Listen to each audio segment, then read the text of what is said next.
Greetings. I am Admiral Owen Swart, Commanding Officer USS Dauntless, and this is the briefing with the Admiral for stardate -268392.1.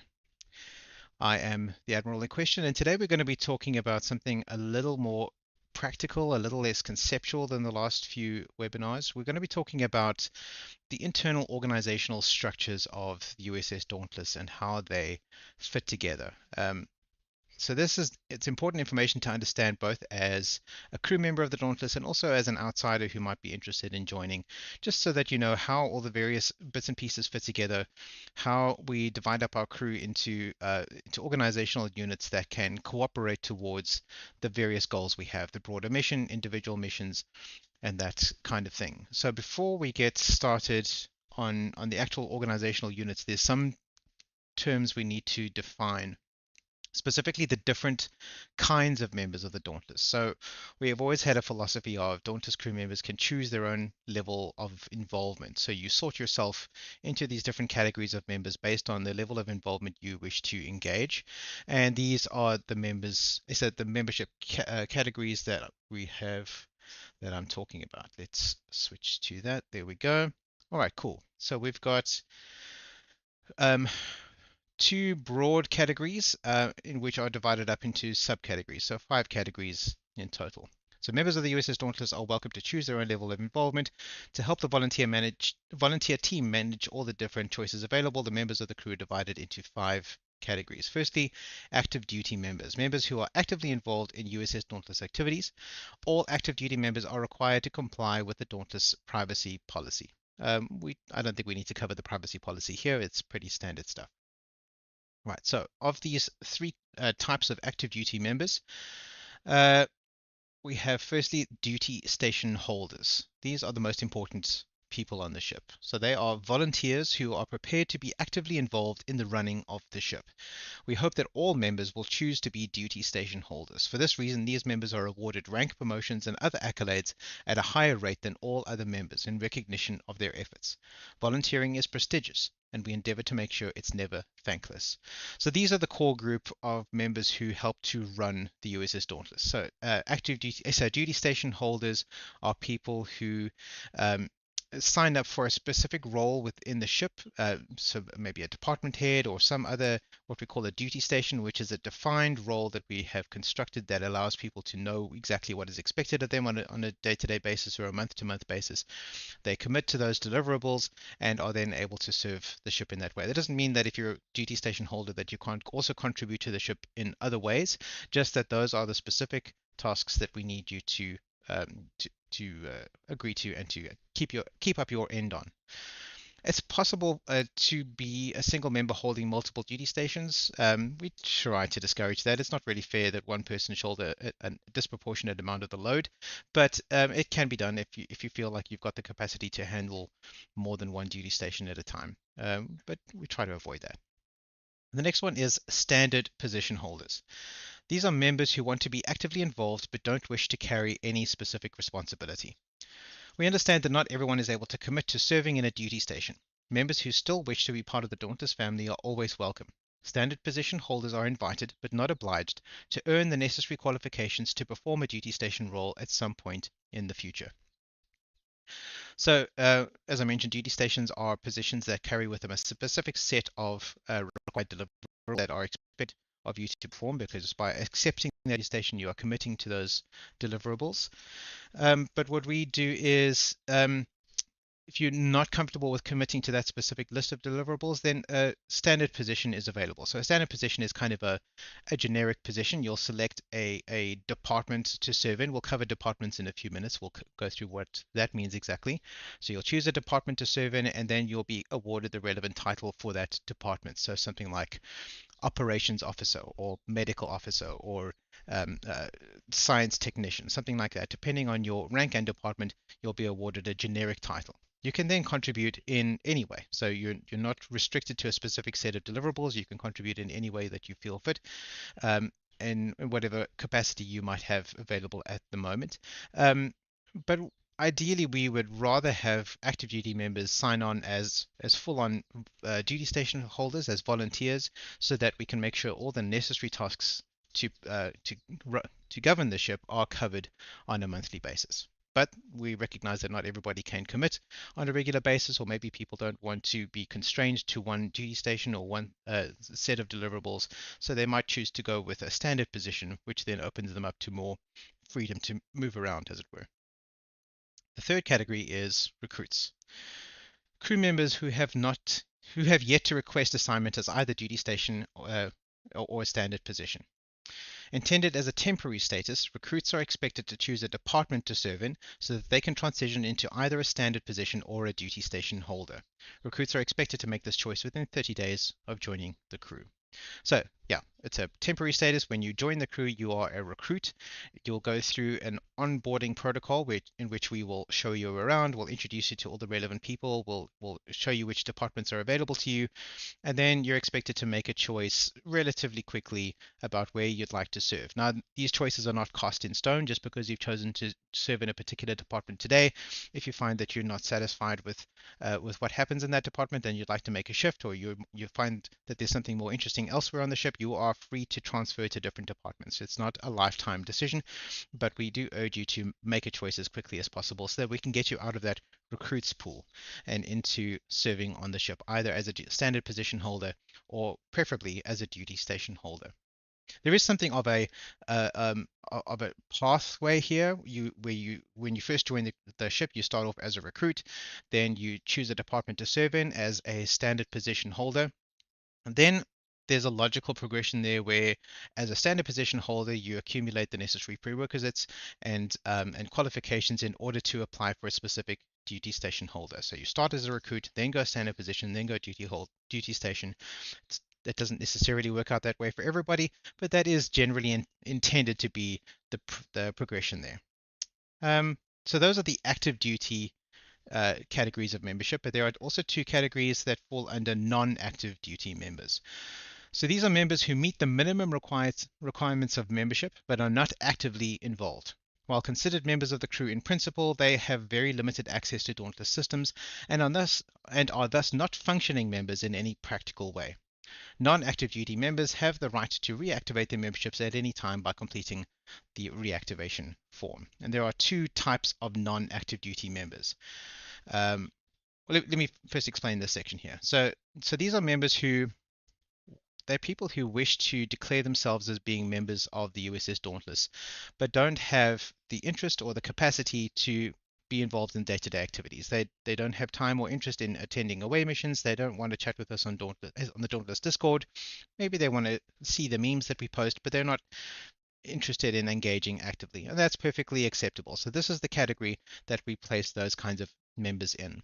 This is not generally a choice that you make when you join the Dauntless. We assume that everybody joining is going to want to be a standard position holder or a duty station holder, but we'll find out after not too much time has passed when a new member is clearly not cut out for active duty membership, and they will then automatically be reassigned to one of these non-active duty member categories. And they fall into two categories. Let's look at this one first because this is the one that's most common. Reserves. So crew members who meet the minimum requirements for Dauntless membership and have completed onboarding but do not participate in ship's activities. Let me cover this minimum requirements for Dauntless membership. What does that mean exactly? So basically it means that you completed the necessary privacy form, which indicates to us what your privacy preferences are in compliance with various international privacy laws, and also that you have an active Discord account that is active on our Dauntless Discord server. Those are the only two requirements for membership. Once you have those two, you are a member of the Dauntless in one way or another. There is a third requirement, which is that we need to hear from you from time to time. As a reserve, the minimum check-in period is once a year. So we need to just know that you're alive and you're still interested in being part of our membership. You don't have to speak out in the chats. There are some sections of our Discord that are available to reserves, and we're happy for you to just watch what everybody else posts there. That's cool. But we need to get a thumbs up or a hi or a private message or something like that from you at least once a year so that we know that you're still around and you're still interested in being a member of the Dauntless. That's it. Those are the minimum requirements for Dauntless membership. And have completed onboarding. So onboarding, as I mentioned, is a whole protocol where we teach you about the various structures within the Dauntless. So we do sort of a compressed version of this briefing series. We're hoping to include some of the content generated for this briefing series into that onboarding process in future. But as of now, it's kind of a shortened version of that. You go through it in 5 days via Discord, where you just have an opportunity to explore the various parts of the website, learn about different parts of life on the Dauntless. There's a little test at the end of every day. Once you've completed that onboarding process, then you are a Dauntless crew member. But then who do not wish to participate in ship's activities.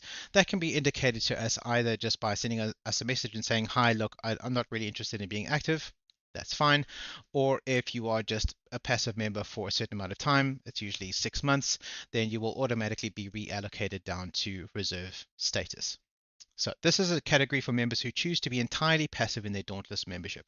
All active duty members are reassigned as reserves after 6 months of no participation in Dauntless activities. So as I was saying, if you are an active duty member of any stripe, if we don't hear from you or you're not active for a period of 6 months, you'll be shifted down to reserve status, which you can then reactivate again from any time you wish.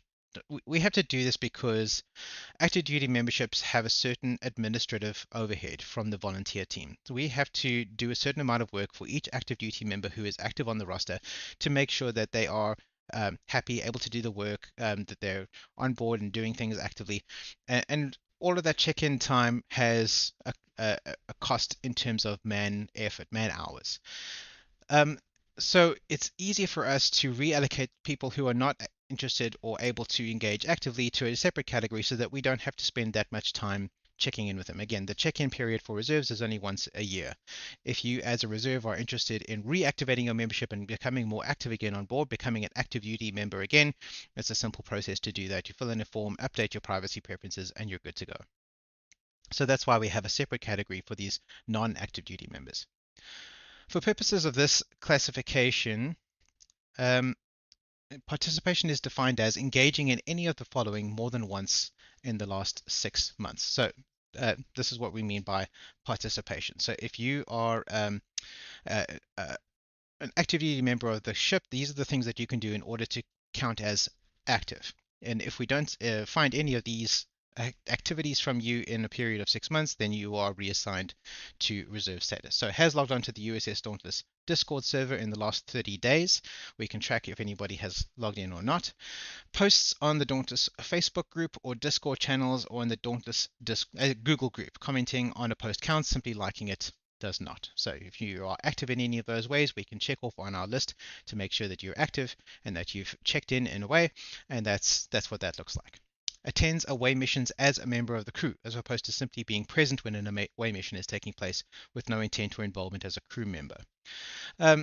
This should be signified by something like wearing an accurate uniform, seeking out a team leader to check in, or posting on social media using the name of the USS Dauntless. So this is a bit of a long-winded way of saying that when you're an active duty member, although our center of activity is here on Discord online, we do a fair amount of in-person activities, and there are crew members of the Dauntless who are only interested in engaging in person. And in order to make sure that they can also register as being active duty, as having activity for in terms of their active duty status, they need to be able to check in some way on in-person away missions. And the way that they do that is by attending that away mission as a member of the crew. So in order to explain this, think of something like a convention. If you are attending the convention as a member of the Dauntless, you can signify that you're doing that by wearing your Dauntless uniform, or when you're there, you can seek out the team leader of the local away team and check in and say, hi, I'm here, I'm present, reporting for duty. This is different to somebody who happens to be a Dauntless crew member who also attends the convention, but is doing so in their personal capacity, not as a member of the crew. It's a little bit complicated and nuanced. If you have any questions about that, please feel free to ask. And then the final form of activity is response to check-in requests from department heads. One of the duties of each department head, again, we'll go into departments in a few minutes, is to check in with every member of their department once a month. So if you're responding to that check-in request, then that counts as activity. Ideally, we'd like to see much more activity than this from any active duty person. So that's participating in the various chats on the Discord. We all have an active chat here in the bridge, which is a section of the Discord reserved for active duty personnel. We like to see see and hear from everybody there. That's attending away missions, especially priority 1 away missions, which are mandatory for all active duty personnel, but priority 2 and 3 away missions would be great to see you there as well, and various other events too. There's one final category of members, which is a member that we see from time to time, and they're somewhat mysterious. So these are called passengers. These are members in good standing of Starfleet International who have selected the USS Dauntless as their chapter of choice, but have not completed the Dauntless onboarding process. So this is a category of members that are, as I mentioned, somewhat mysterious because we don't really know why they're here. So when you sign up for Starfleet International, SFI, remember we covered that in a briefing a few weeks ago, you are requested to select your chapter. Now, again, you don't have to choose a chapter. You can be unassigned, but you're encouraged to join a chapter. And the Dauntless is one of many chapters on that list, hundreds of chapters. So there are people who sign up for SFI who have not yet already joined the Dauntless, and they select the USS Dauntless as their chapter. When that happens, I receive a notification from the SFI database, and I will reach out to that person with contact and ask them if they'd like to join, ask them their privacy preferences, all of that kind of thing, in order to bring them here onto the Dauntless Discord. But some of those people, for whatever reason, just never respond. They're happy to be members of SFI in good standing. They're happy to have the Dauntless listed as their chapter of choice, but they seem to, for whatever reason, have no interest in actually engaging with the rest of the crew. I don't know why that happens. It's a mystery to me, but it does from time to time. So for those people, we have this separate category called passengers. Now, in addition to these 5 categories of members, there are a couple of other rare exceptions, things like associate members, VIPs, but those, as I mentioned, are rare, and there isn't really much need to go into an explanation about those here and now because they kind of slot into these various other categories in one way or another. If you have any questions about those things, please feel free to ask. While we're looking at questions, and before we go on to the next category, I just want to greet everybody who's here. We've got Chief Newton, thanks for joining us. We've got Lieutenant Fave and Colonel Hubert, thanks for joining us, everybody. Please feel free to drop questions in the chat. Otherwise, if you're only watching this later in the comments section on YouTube or on Facebook, it is perfectly acceptable as well. All right, so those are the different categories of membership. Now we're going to move into those organizational structures that I wanted to talk about. So these are ways that we can structure the crew of the Dauntless so that we can make choices about how things work and various logistical decisions. It'll become clear as we go along. So the first organizational structure is away teams. So this is a way, as I mentioned, our center of operations is here in Cape Town, South Africa. That's where I am based, and that's where a significant number of our crew are located. But we have members from various other places around the world. And the way that we organize our in-person activities, what we call away missions, with these disparate groups of members around the world is using a structure what we call away missions. Other chapters in SFI have similar concepts. Some of them call them shuttles, some of them call them various other metaphors, but we've chosen to use the away team metaphor for how we structure these groups of members. Each away team belongs to an area on the map, typically a city and its surrounding suburbs, and every away team is assigned to a sector. Whenever we have a new member that joins us from a city that we don't have any other members in, that city becomes activated as a sector. It is allocated the next available letter in the Greek alphabet, and that becomes an away team. All that member and any future members who join that member in that city then become part of that away team. So, for example, here in Cape Town, we have away team Tau. I am, as the ranking crew member in Tau sector, I am the team leader of Tau team. There are various other members of Tau team, and we join together on the regular basis to engage in away missions together.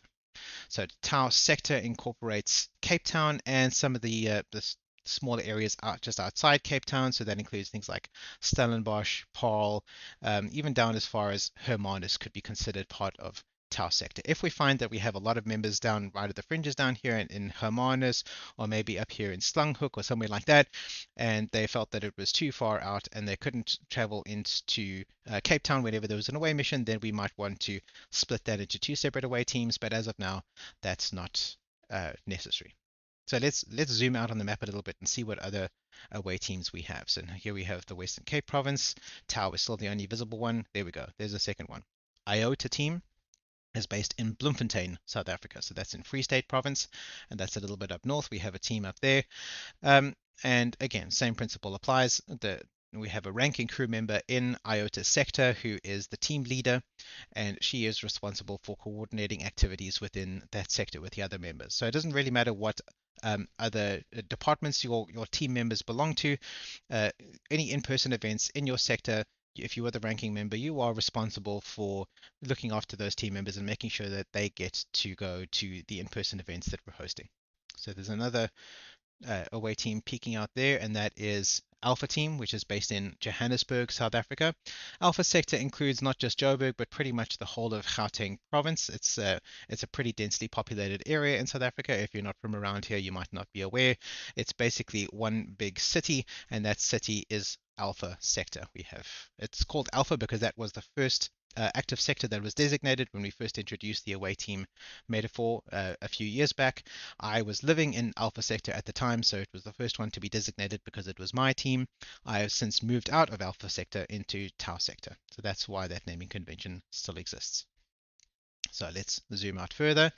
Now we're getting out to pretty much the whole of Region 8. You'll notice there are no other away teams in Region 8. We have from time to time had active away teams up in Israel. We currently don't have an active away team there, but if you are based in that part of the world and you'd like to join the Dauntless, we would love to have you.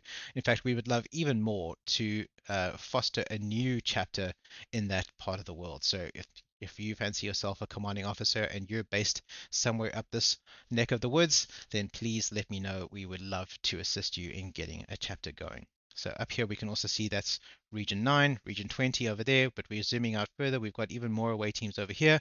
So up here in North America, we've got 3 separate teams. We've got Lambda Team, which is based in Louisville, Kentucky.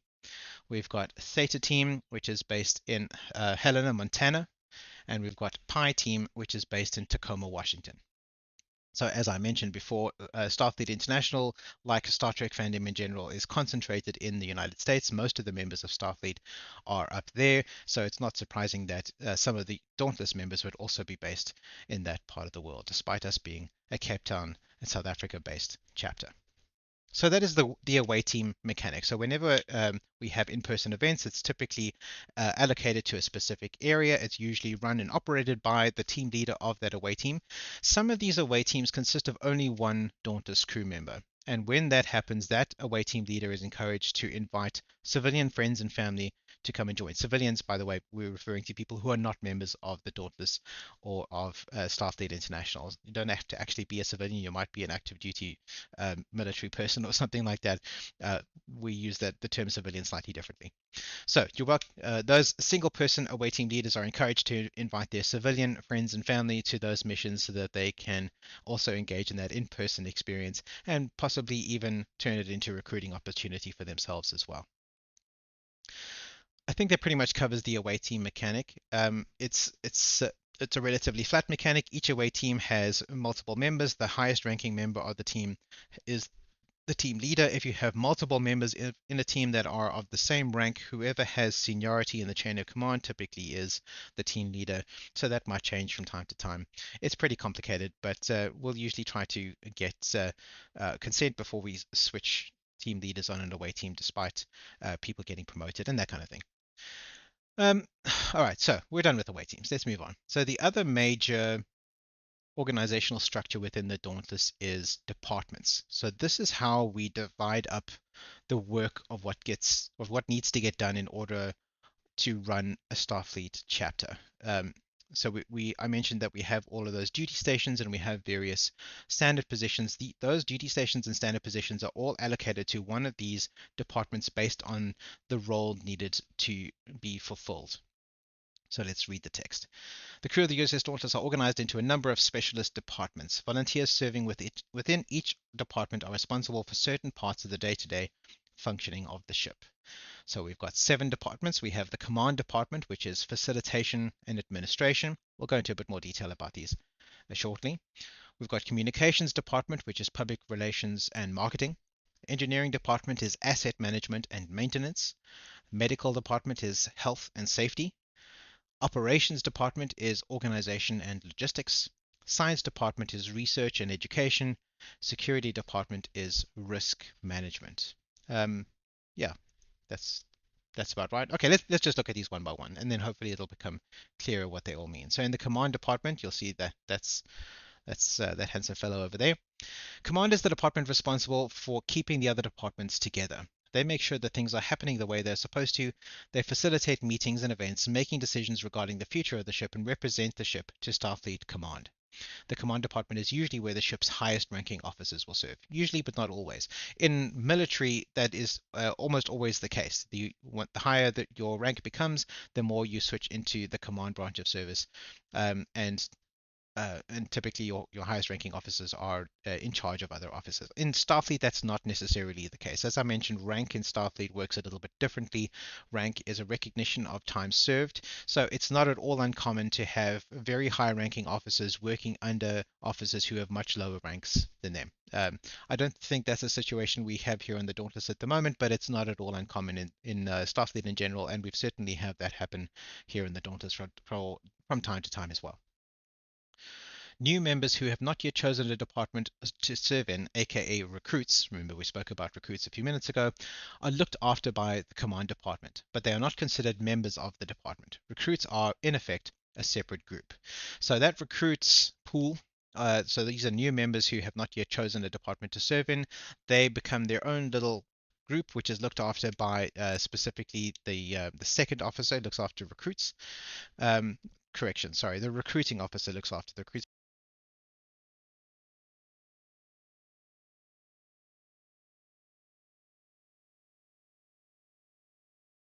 Sorry about that, lost my audio there for a second. So it's pretty obvious that the recruits would be looked after by the recruiting officer. We'll go into the recruiting officer in a minute. Um, uh, it's reserves that are looked after by the second officer, so they also kind of sort of belong to the command department, but they are not considered as members of that department. They are not members of any department yet.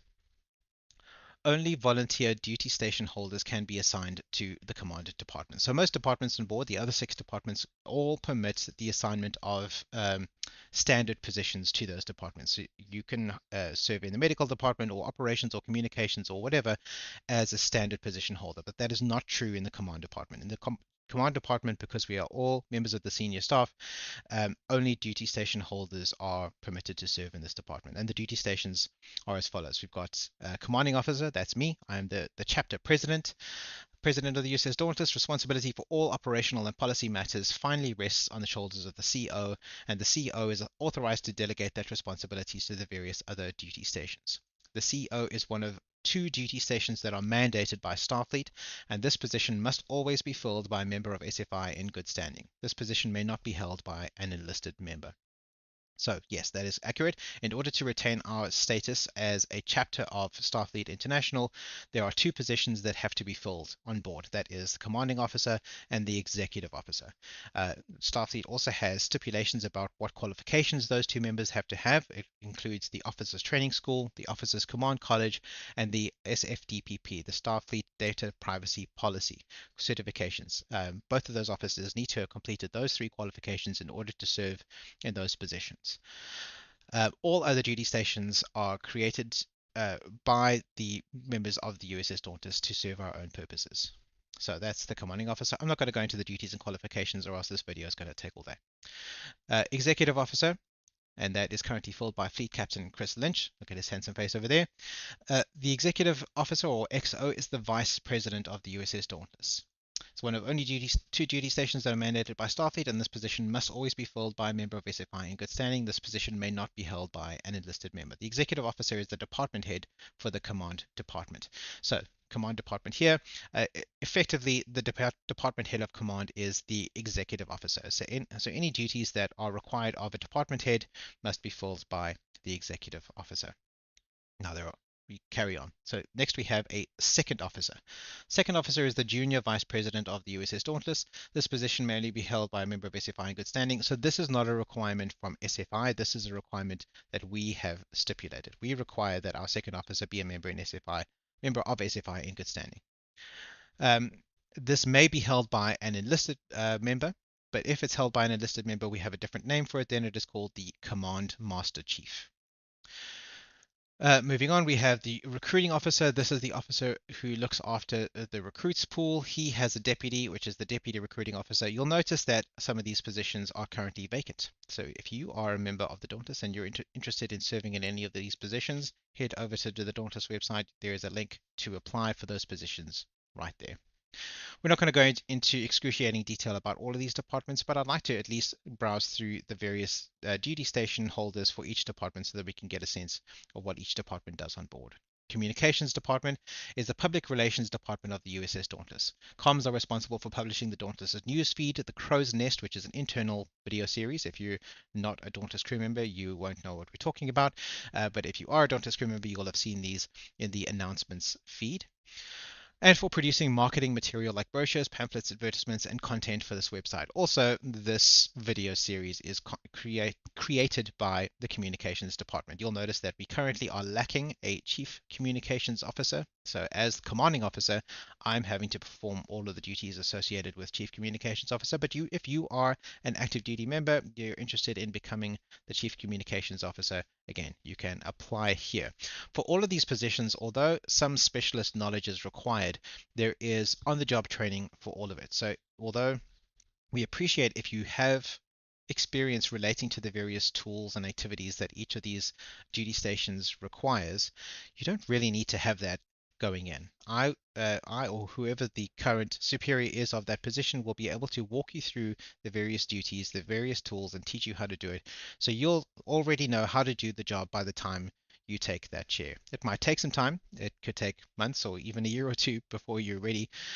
Probably not as long as that. We're talking weeks or months. But all the training is provided on the job. So we are currently missing a chief communications officer who is responsible for all of the activities that happen within the communications department. We've got a deputy chief communications officer who is there to assist the CO. And then we have a variety of communications operators. So these are personnel who are allocated to a specific communications channel. So Discord or Facebook group, Facebook page, Twitter, now known as X, YouTube, whatever it is. If you have specific skills relating to one or more of those specific platforms, then you can apply to become a communications operator and help us to moderate communications on those various platforms. And we can have as many communications operators as we have communications channels, which is many.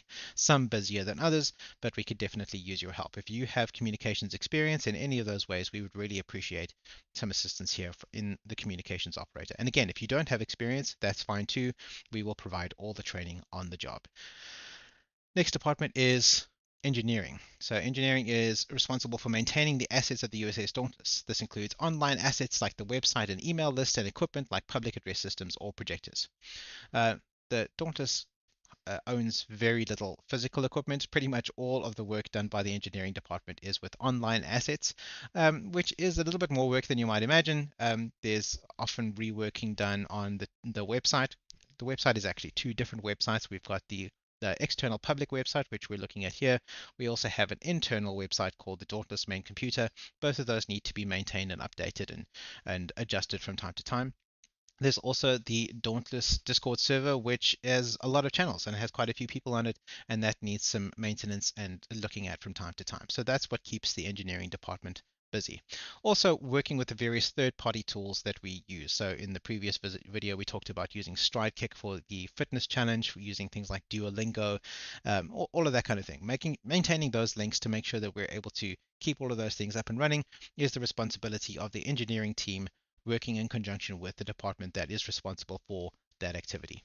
So again, we are missing a chief engineering officer, so I'm having to do pretty much all that work myself at the moment. We're missing a deputy chief engineer, and those are all the duty stations in the engineering department. So if you have experience or interest in serving in that way, please fill in the application form. We will provide all the online training, on-the-job training that you might need in order to perform that function, and will get you up and running before you take the seat. Next is the medical department. It's responsible for managing Dauntless activities that relate to health and medical issues. This includes fitness challenges, blood drives, illness fundraising, and other similar events. So blood drives or blood donation missions, that is our most important mission. As I mentioned a few videos ago, this is pretty much the only priority one, which is mandatory mission for active duty personnel, because it is so core and so important for the broader Dauntless mission. And that falls under the auspices of the medical department. Medical are responsible for managing that mission and making sure that everybody gets to the relevant spot when they need to. They are, of course, supported in that by operations and command and the various other departments that they might need help from, but it is the medical department that really drives that mission. There's also much of the physical side of mission readiness, including the physical challenge, the fitness challenges, the physical fitness test, all of that kind of thing is all administered by the medical department. So, medical department, though it sounds superfluous, is actually core to the Dauntless mission and probably one of the busier departments on board. As you can see, we currently lack a chief medical officer. So guess who's having to do all of that work? This guy. So I would really appreciate some assistance if you have some interest or experience. And again, if you have no experience, all training will be provided. Operations department is responsible for organization and logistics. Whenever the crew is arranging a function like a meeting, a social event, or an away mission, the ops team are responsible for making sure that the necessary people, equipment, and supplies are in the right place at the right time. This can include arranging transport, ordering food, or booking tickets. Also includes making sure that all members have what they need in order to perform their duties, be it important information or uniforms. In fact, this is the part of the job that keeps the operations team the busiest, helping people source and put together their uniforms, helping people know what tasks are expected of them. We use a tool called Trello, which allows us to allocate tasks to specific crew members so that everybody knows what they need to be doing at any given time, and then they can provide feedback into that system, and we can keep track of what's being done. So all of these duty stations are all on that board together and able to collaborate in real time so we can keep track of what everybody's doing. We have here the Chief Operations Officer, who is once again responsible for all of that stuff. The Deputy Chief Operations Officer assists the COO, and the ship's quartermaster is also in this department. Ship's quartermaster's job is to assist people with putting together their uniforms. So that's providing advice, helping people source parts of their uniforms, helping people approve their uniforms. We have a uniform certification uh, um, option within the Dauntless, so that if you have put together a uniform, you want to make sure that it's correct and accurate. The quartermaster is the person who will inspect that for you and provide that certification. All of that within operations department. Science department is manages functions relating to research and education. Education concerns including ongoing educational activities, staff-led academy courses, orientation and training content, and keeping track of academic qualifications of the crew. Research includes citizen science projects, study of popular culture, and the study for discussion around Star Trek itself. Another core component to the Dauntless mission is studying and exploring the Star Trek canon, getting together and watching new Star Trek episodes. It's the science department that is responsible for planning those events, those weekly watch parties. When I mentioned that I do some personal self-study programs like the daily devotional, I do all of that for the benefit of the science department. Even though I'm not a science officer anymore, that is where I started many years ago when the Dauntless first launched. I was the chief science officer, so I keep my toe in the science department by helping to assist with the daily devotionals. But all of the rest of the science department stuff is their responsibility. We have a chief science officer. His name is Captain Johan van Groenen. We are currently missing a deputy chief science officer to assist Captain van Groenen.